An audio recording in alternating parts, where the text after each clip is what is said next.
She married a cold millionaire by contract, until her kindness made him feel alive again. Hello everyone. Before we begin today's story, I have a small favor to ask. Please hit subscribe and turn on the notification bell so you never miss our channel's new videos. It is quick, free, and the best way to support us in bringing you more dramatic stories. Your support means the world to us. Where are you watching from? Drop your city or country in the comments below. Thank you very much. Now, let us return to the story of our main character. Lena did not believe in fairy tales. She believed in bills, overdue rent, and hospital shifts that stretched past midnight. The idea of marrying for love had long vanished with her youth. But when a man she barely knew offered her $10,000 a month to become his wife for 1 year, she said yes before even finishing the cup of lukewarm coffee on the table. The contract was written in perfect legal English, neat and sharp as the man himself. Ethan Hale, a millionaire confined to a wheelchair after a car accident that nearly took his life. His voice was measured, detached, and his eyes never lingered longer than necessary. "This is not about companionship," he said coldly. "It is business. You will play your part. Public appearances twice a month, no emotional involvement, and no questions asked." Lena looked at him across the mahogany desk. The ticking of the clock echoed between them like a countdown. She signed anyway. The pen scratched across the paper a sound so small, yet it sealed two destinies together. But something strange happened. When she looked up, expecting indifference, she saw a flicker, not warmth but pain, quickly buried beneath the surface of his composure. It was gone in a blink, leaving her to wonder if she had imagined it. The ceremony took place in his garden, under the soft spring light. There were no vows, no music, just the hum of wind through glass windows and a lawyer standing beside them. When the ring slid onto her finger, she felt a chill instead of excitement. "From now on," he said in a low, even tone, "you call me Mr. Hale, not your husband." A pause. She almost laughed, thinking it was a cruel joke, but he was not smiling. The next morning, she woke in a mansion so silent it felt empty of life. The marble floor echoed beneath her bare feet. A framed photo on the hallway wall caught her attention. Ethan, younger, standing proudly beside a woman with sunlight in her hair. His hand rested on her shoulder, his smile real and full of life. The woman in the picture was not her. Lena turned away, but the image clung to her mind like static. She spent the first week learning the rhythms of the house, the strict breakfast schedule, the caretaker's whispered warnings, and the way Ethan avoided eye contact like it was a crime. At dinner, he sat across from her, reading documents in silence. The only sound was the soft clink of cutlery and the occasional sigh from his chest, like a man tired of pretending to be alive. Still, there was something about him that defied logic, something people might find unsettling. He refused to have any mirrors inside his private suite. Every reflective surface had been removed or covered, as if he could not bear to see his own face. When she asked the maid why, the woman only said, "He does not look at himself anymore, not since the accident." That night, curiosity got the better of her. She found herself standing before the closed door of his study. Through the crack, she saw Ethan staring at a black window pane, not at the night outside, but at the faint reflection of himself. He whispered something, so quiet she almost thought she misheard it. "If I could trade all of this for one heartbeat that feels real, I would." Quote. Lena froze, hand on the doorframe, heart trembling. The man who had bought her silence was talking to ghosts, maybe his own. Would you have accepted that contract if you were in her place? The morning after the wedding was so quiet that even the clock seemed hesitant to tick. Lena walked down the hallway, her steps echoing on the marble floor. The air smelled faintly of coffee and antiseptic, a sterile kind of luxury that did not feel like home. She had expected awkwardness, maybe even a conversation, but Ethan Hale was already gone by the time she reached the dining room. Only a half-finished cup of black coffee and a folded newspaper sat on the long wooden table. The housekeeper approached, her voice low and polite. "Mr. Hale takes breakfast in his study. He prefers not to be disturbed." Lena nodded, forcing a smile that felt misplaced. She sat at the far end of the table, her reflection faint in the polished surface. The silence was unbearable, stretching out like an invisible wall between her and the rest of the world. That night, she learned that he never dined with anyone. His meals were served separately, his routine rigid and unbroken. He worked through most of the evening, and when the lights in his study finally went dark, it was already past midnight. The mansion, though beautiful, felt haunted not by ghosts, but by the weight of unspoken rules. Do not ask questions. Do not enter his private wing. Do not expect kindness. Still, there were moments when she caught glimpses of the man beneath the armor. One afternoon, while walking through the garden, she saw him at a distance, talking to an older gentleman near the fountain. The man handed him a document, then left quickly. Ethan sat still for a moment, staring at the paper, then tore it in half without a word. When he noticed her watching, his gaze was sharp enough to cut through air. She turned away, pretending to admire the roses. That evening, curiosity overpowered fear. She knocked gently on the door to his study. "Mr. Hale?" she said softly. "Would you like me to bring you dinner?" For a long moment, there was no answer. Then his voice came, calm and cold. "Do not play the caring wife, Mrs. Hale. It is not in the contract." Her cheeks flushed with humiliation. She almost wanted to shout back, but something in his tone, that faint weariness beneath the words, kept her silent. Later that night, unable to sleep, she wandered through the house. The lights from his study glowed faintly under the door. Against her better judgment, she peeked through the crack. Ethan was sitting in his wheelchair, his back turned, staring at a blank television screen. No sound, no motion, just the faint reflection of light against his face. His hands trembled slightly on the armrest, then stilled. There was something about that stillness, not peace but emptiness. A man breathing, but not living. The next morning, Lena brought a small potted plant to the kitchen window. It was nothing fancy, just a single white lily she had bought on her way back from the hospital. The housekeeper frowned. "Mr. Hale does not like personal items." "It is not personal," Lena said gently. "It is just life." Quote. That evening, she found the lily moved to the far corner of the kitchen, out of sight. Days turned into weeks. The distance between them remained. Yet, small things began to change. The housekeeper now greeted her with a quiet nod. The staff no longer looked at her like an outsider. And once, when Lena passed Ethan's study, she heard faint music piano, soft and haunting. For the first time, the mansion did not feel completely dead. That night, she left a cup of tea outside his study door. He never acknowledged it, but the cup was empty the next morning. It was not affection, it was not understanding. It was something smaller, quieter, the first crack in the ice. Lena stood at her window, watching the faint city lights beyond the hills. She whispered, "I do not need him to love me. I just hope one day he feels something again." Quote. Have you ever lived with someone who was physically there but emotionally miles away? The third month of their marriage began like any other day, silent, structured, and empty. Ethan spent his mornings in the study, surrounded by the quiet hum of his machines, while Lena filled her hours with routine reading, watering the single lily, and pretending that the silence did not feel like rejection. But something shifted one rainy afternoon. The power went out across the entire estate, leaving the house draped in darkness. Lena lit a candle in the hallway, the flickering flame making shadows dance along the walls. She followed the dim light toward the study, uncertain why she was even walking there. Inside, she found Ethan, sitting by the window, the faint glow of thunder illuminating his face. He was staring out at the rain, eyes distant, expression unreadable. "Are you all right?" she asked quietly. He turned toward her, his voice calm but tired. "I am used to silence, but I had forgotten how loud rain can be."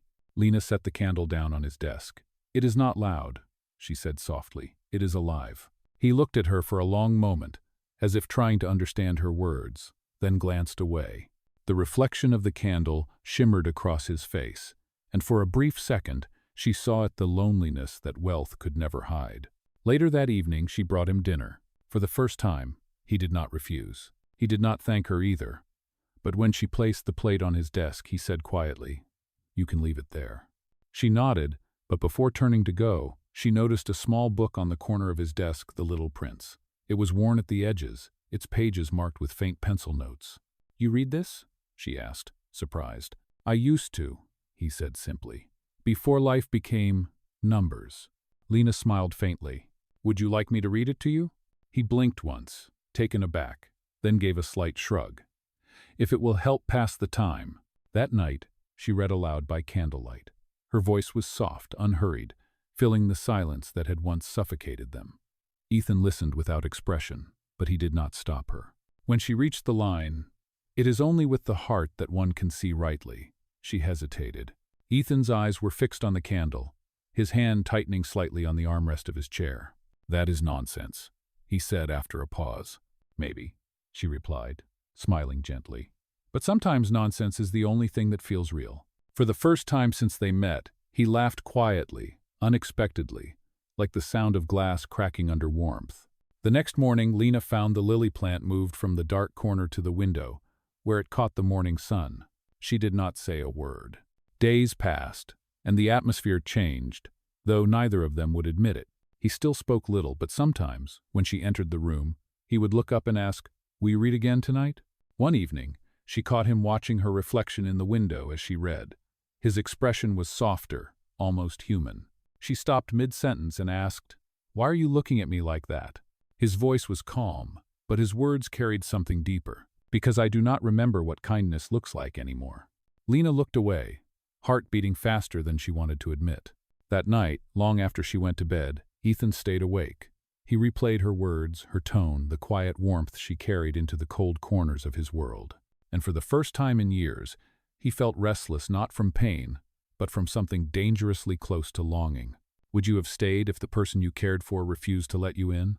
It had been almost 5 months since Lena signed the contract. The quiet rhythm of the house had become their unspoken language, small nods, brief glances, and words left hanging in the air.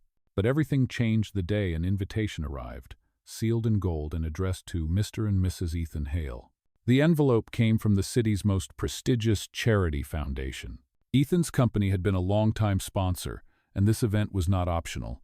For the first time, they would appear together in public. When Lena read the embossed letters, her heart sank. "Do I really have to go?" she asked, setting the invitation on his desk. Ethan did not look up from his laptop. "It is part of the agreement. You are my wife at least in the eyes of the public." His words were detached, but the faint tension in his jaw betrayed discomfort. On the evening of the gala, Lena stood before the mirror in her room. She wore a champagne-colored gown that shimmered softly under the light. The housekeeper had insisted on curling her hair loosely, letting it fall over her shoulders. She barely recognized the woman staring back at her. When she descended the stairs, Ethan was waiting near the entrance. He wore a tailored navy tuxedo, his wheelchair polished, his cufflinks catching the chandelier light. For a moment, their eyes met, and even he seemed slightly taken aback. "You look appropriate," he said, his tone steady, but his gaze lingered half a second too long. The car ride to the gala was silent. The city lights blurred outside the window, gold against the dark. Lena watched them pass and thought how strange it felt to play someone else's wife. The ballroom was alive with laughter, music, and the sound of crystal glasses clinking. Photographers swarmed near the entrance, flashes exploding like lightning. As they entered, Ethan's hand rested lightly on her arm, a gesture meant for show. "Smile," he murmured under his breath. "They are watching." She forced a polite smile. Every step felt like a performance. People turned to stare, whispering as they passed.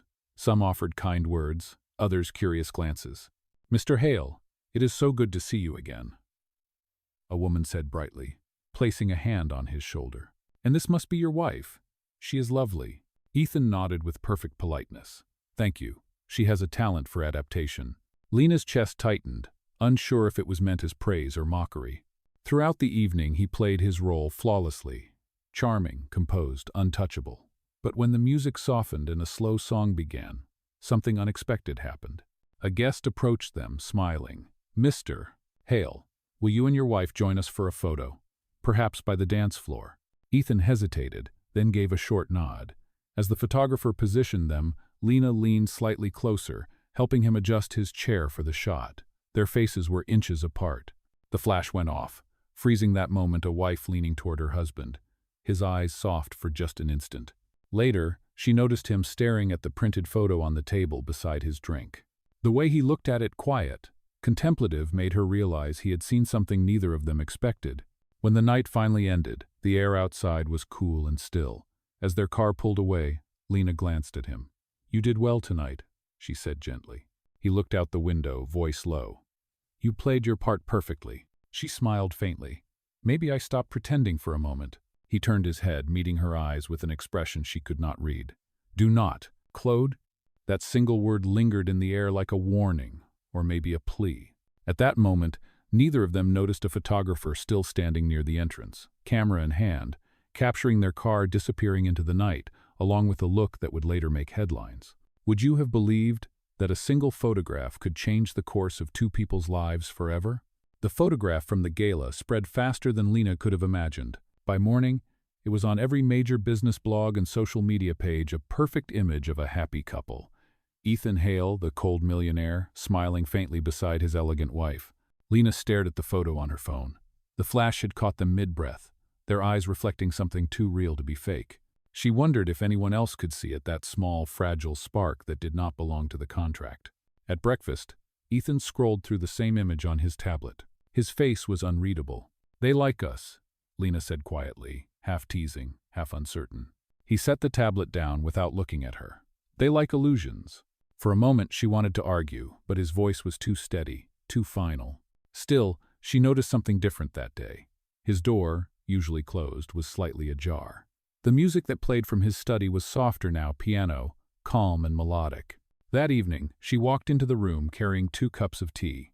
He was by the window again, his wheelchair turned toward the fading sunset. The light traced the outline of his face, revealing the quiet exhaustion beneath his calm. "I thought you might want some tea," she said, placing the cup on his desk. He looked up at her, then at the steam rising from the cup. "You keep trying to fix what is not broken." "I am not trying to fix anything," she replied softly. "I am just trying to exist in the same room as you." Quote? Her voice carried no challenge, only truth. He looked away first. After a long silence, he asked, "Why did you say yes to this marriage?" She blinked, surprised by the question. "Because I needed the money." "And now?" She hesitated, then smiled faintly. "Now, I am not sure what I need anymore." For a second, something in his expression cracked like a fracture in polished glass. His lips curved slightly, not in mockery, but something closer to amusement. It was not a smile yet, but it was no longer indifference. Later that night, Lena returned to the study with a book in her hand. "You left this out," she said, holding The Little Prince.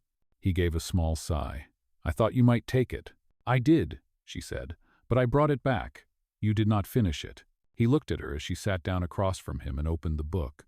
The sound of her voice filled the room, steady and warm. When she reached the chapter about taming the fox, she stopped reading. "Do you believe people can really change someone else?" Ethan's tone was quiet, thoughtful. "No, people do not change. They remember who they used to be." Lena nodded slowly. "Then maybe remembering is enough." He looked at her, studying her face under the lamplight. For a brief moment, he smiled small, uncertain, but real. It vanished almost immediately, replaced by the usual calm mask. Yet Lena saw it, and her heart caught in her chest. The next morning, she found a note beside the tea tray. It was written in his neat handwriting. "Thank you. The tea helped." It was not much, but it was the first time he had said thank you at all. From that day on, he began joining her in the garden during the afternoons. He said little, but his silence no longer felt hostile. She would read, he would listen, sometimes pretending not to. And sometimes, when the wind moved through the leaves, she could almost hear him breathe differently, like a man rediscovering the rhythm of life. That night, when she passed by his study, she saw him looking at the photo from the gala again. But this time, he was not staring at himself. He was staring at her. He touched the edge of the picture gently, almost reverently, and whispered something only the night could hear. "Maybe not all illusions are lies. Cray. Have you ever seen someone smile for the first time after years of silence?" For the first time since she moved into the mansion, Lena felt that the air had changed. The silence was no longer heavy. The rooms, once lifeless, now carried faint traces of warmth, soft music from his study, the scent of fresh tea, a book left open on the table. But peace never lasts long in a house built on a contract. It began with a photo, the same photo from the gala, printed in a glossy magazine with a cruel headline, "Caretaker or Opportunist?" The mystery behind Ethan Hale's new wife. Lena's hands trembled as she turned the page. The article twisted every gesture, every smile into something cold and calculated. They called her a nurse who found her way into fortune. They called her marriage a transaction disguised as devotion. She felt sick reading it. By the time she reached the last line, her eyes burned.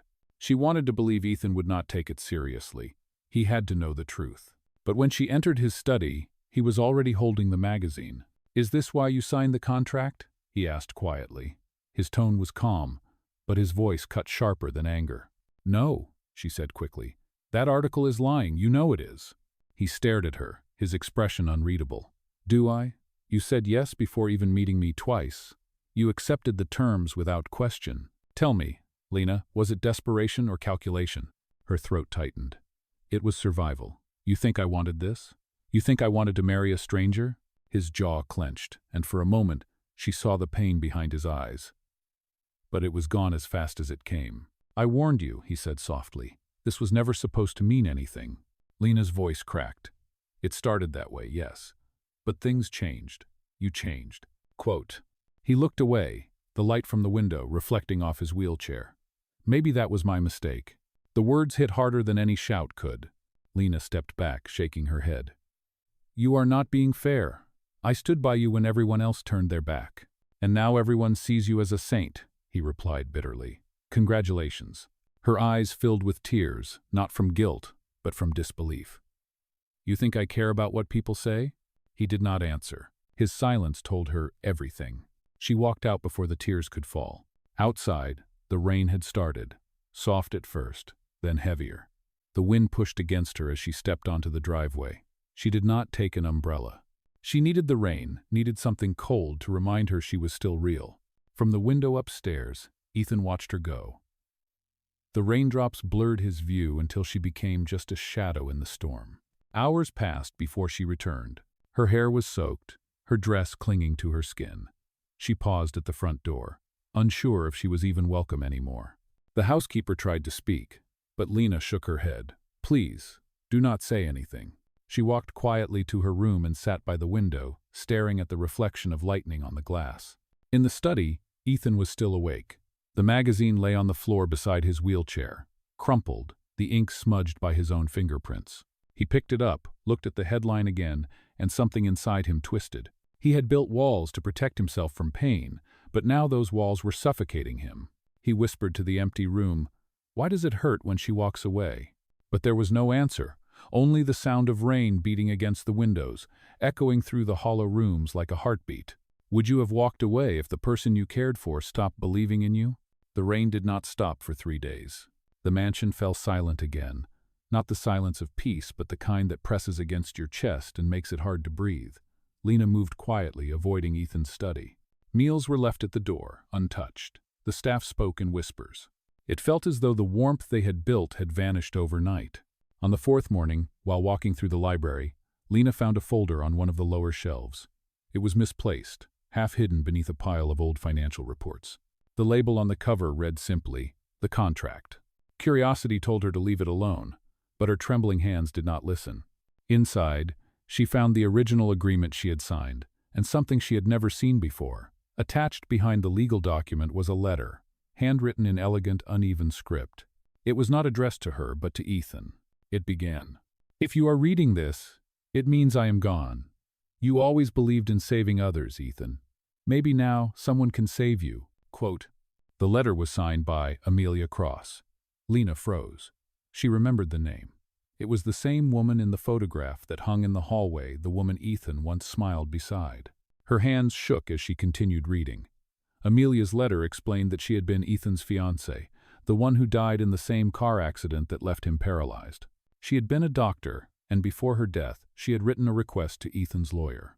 If Ethan ever refused to live again, someone should be hired to help him, not as a nurse, not as charity, but as a wife. Lena's breath caught. The contract marriage had never been Ethan's idea. It had been Amelia's final wish. The realization hit her with both shock and pain. All this time, Ethan had carried guilt, not arrogance. He had built his distance not to punish her, but to protect himself from repeating the same loss. Tears blurred the ink on the page. She closed the folder gently, holding it to her chest. That evening, she gathered the courage to knock on his study door.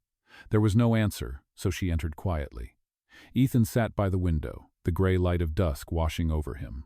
His eyes were tired, but not surprised to see her. "I found the letter," she said softly. He did not turn around. "I wondered how long it would take. Why did you not tell me?"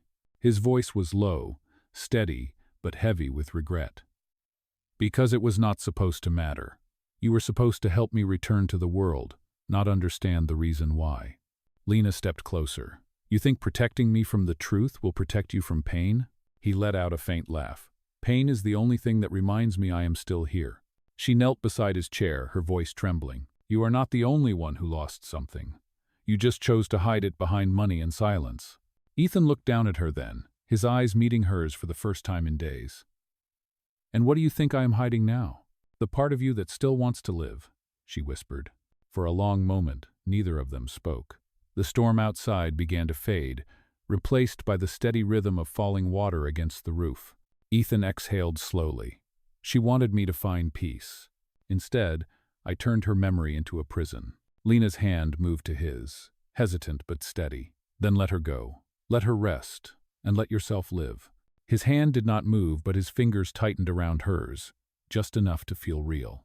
Outside, the clouds began to break, revealing faint sunlight for the first time in days. The light fell across their hands, warm and fragile. Sometimes truth does not break us, it frees us.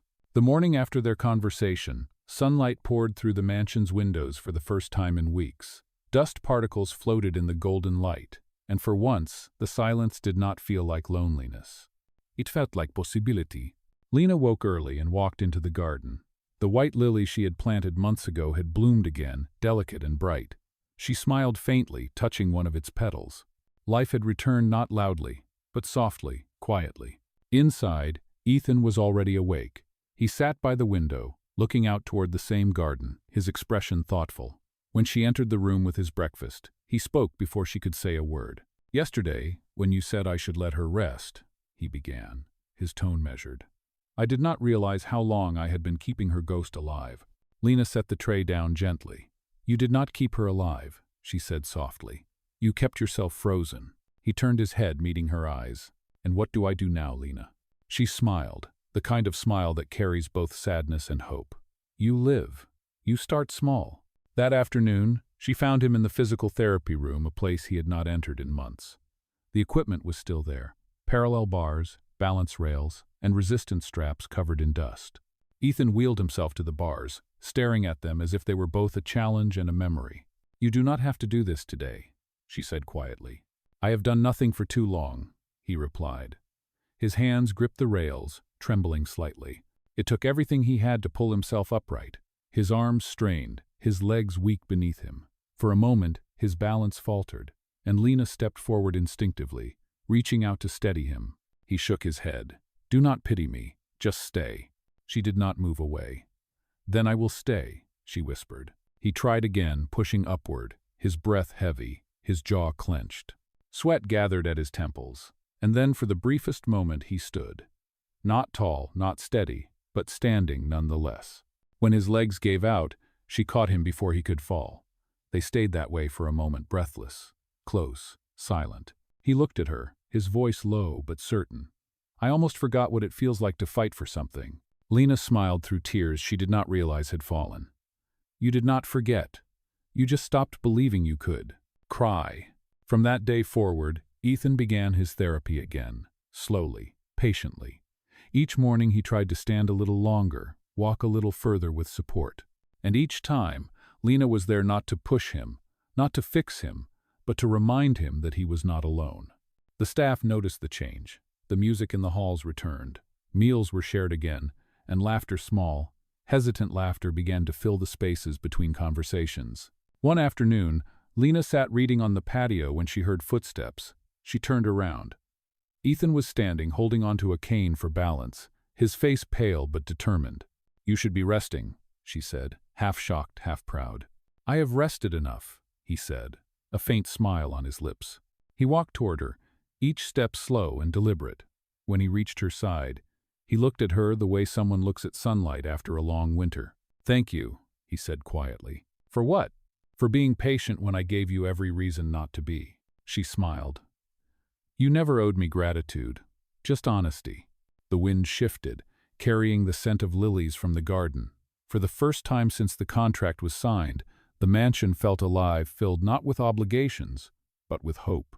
They sat in silence as the day faded into evening. The golden light touched everything: the house, the garden, and the two souls who had finally learned how to breathe again. Have you ever met someone who made you want to become better, not because they asked you to, but because their presence reminded you what being alive truly means? The days passed quietly after that, not with the silence of distance, but with the peace that follows understanding. The mansion, once a monument to emptiness, now felt warm. The windows were open again. The piano no longer gathered dust, and every morning there were fresh lilies blooming in the garden. Lena often woke to the faint sound of music drifting from the study. Ethan was playing again. The notes were slow, hesitant, but gentle. They filled the house like a heartbeat, one that had finally remembered its rhythm. He was walking more now, not far, not fast, but with purpose. Sometimes she would watch from a distance as he moved across the hallway, one step at a time, steadying himself on the wall, refusing to give in. It was no longer about recovery, it was about life.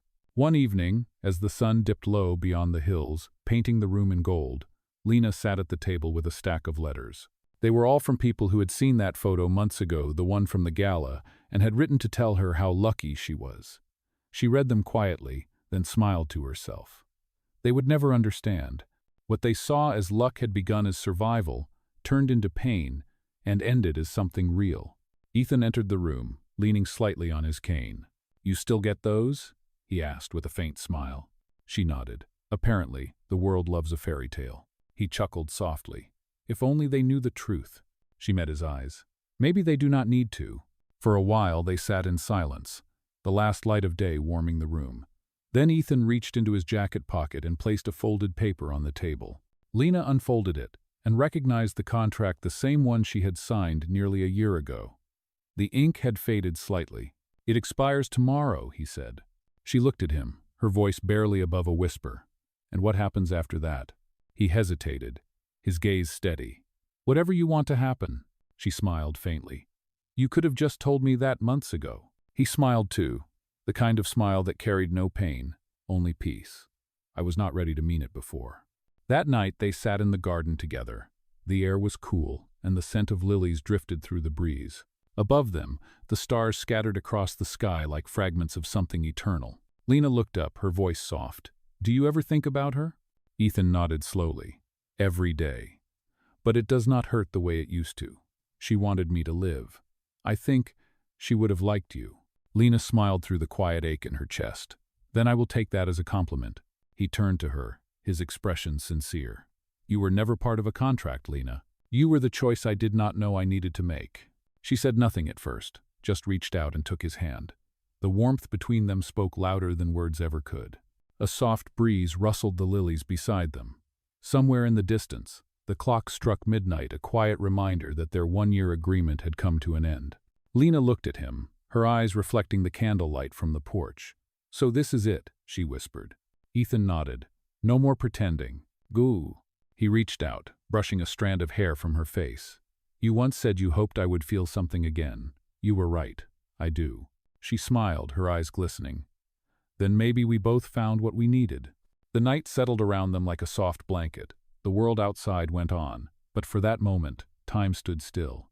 Ethan leaned back in his chair, his voice low, almost a whisper. "I am not cold anymore. Kue." Lena looked at him, the man who had once been defined by distance, by silence, by guilt, and saw peace. Real, quiet, lasting peace. The camera of life, if there were one, would have pulled back then. Two people sitting beneath the starlight, surrounded by the soft hum of life returning. No grand declarations, no dramatic endings, just two souls finally at rest, finally alive. Do you believe that sometimes love does not begin with passion or fate, but with kindness, the kind that quietly changes everything?